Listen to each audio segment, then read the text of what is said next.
Auditeurs, auditrices, bonjour. Voici venu le temps de votre dévotion du jour.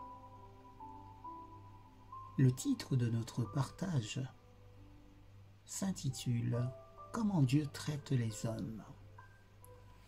Il fait lever son soleil sur les méchants et sur les bons, et il fait pleuvoir sur les justes et sur les injustes. Matthieu chapitre 5, verset 45. Dieu considère-t-il tous les hommes de la même façon? Traite-t-il tous les hommes de la même manière, qu'ils lui obéissent ou non? Dieu ne rendra-t-il pas à chaque homme selon ce qu'aura été son œuvre? Dieu n'a-t-il pas ordonné l'univers et notre monde de sorte qu'il bénit les bons et punit les méchants? Certes, Dieu aime tous les hommes de la même manière, qu'ils soient obéissants ou non. Cela correspond à nos sentiments de parents envers nos enfants.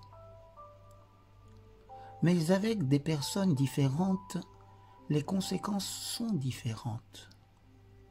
Si nous vivons dans le péché, Dieu a beau nous aimer, son amour perd son influence transformatrice parce que nous refusons de laisser cet amour prendre possession de nous.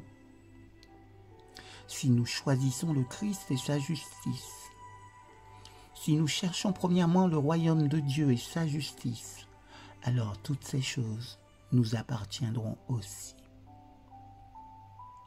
Toutes les bénédictions de Dieu nous parviennent. Tout son amour, sa miséricorde, son pardon œuvrent en notre faveur. Ces avantages sont à la disposition de tous. C'est l'intention de Dieu. Mais c'est notre attitude, notre réponse qui détermine si nous en bénéficions ou non. Si nous ouvrons nos cœurs à son amour, il nous sauvera de l'anxiété et de la crainte. Si nous refusons son amour, notre anxiété augmentera.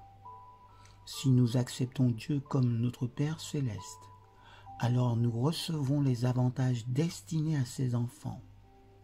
Mais si nous choisissons de nous rebeller, alors Dieu ne nous imposera pas ni sa présence, ni son amour.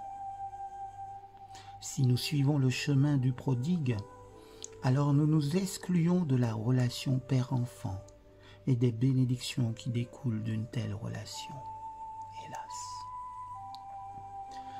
Dieu est perpétuellement à notre recherche et frappe à la porte de notre cœur. Il cherche à éveiller en nous la confiance, une confiance qui lui permet de déverser ses bénédictions sur nous. L'adversité ne devrait pas nous faire changer d'avis sur Dieu. Au contraire, nous sommes de plus en plus sûrs de lui. Chaque situation, chaque expérience nous rapproche de notre Seigneur. Nous avons une telle confiance en lui que nous n'avons pas à nous appuyer sur la richesse, la position sociale, la popularité ou même la santé. Une telle confiance en lui est l'antidote à tous nos soucis, à nos craintes, à nos chagrins, à nos pertes même. Toute chose concourt au bien de ceux qui aiment Dieu. Romains chapitre 8, verset 28. Amen.